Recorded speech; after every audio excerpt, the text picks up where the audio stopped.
আসসালামু আলাইকুম রহমতুল্লাহি ওবরকাত। প্রিয় বন্ধুরা, আজকে আলোচনা করব আপনি যখন মোরগের ডাক শুনবেন তখন কি করবেন, এবং যখন গাধার ডাক শুনবেন এবং কুকুরের ডাক শুনবেন তখন কি করবেন। প্রিয় বন্ধুরা, এই তিনটা বিষয় নিয়ে আজকের ভিডিওতে আপনাদের সম্মুখে হাজির হয়েছি। দয়া করে সম্পূর্ণ ভিডিও না টেনে মনোযোগ দিয়ে দেখবেন। দেখা শেষ হয়ে গেলে ভালো লাগলে শেয়ার করে দিবেন। প্রিয় বন্ধুরা, মূল আলোচনায় চলে যাই।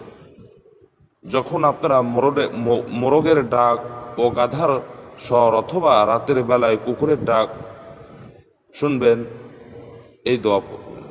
যখন তোমরা মোরগের ডাক শুনবে তখন তোমরা আল্লাহর অনুগ্রহ চাইবে, কেননা সে একটি ফেরেশতা দেখেছে।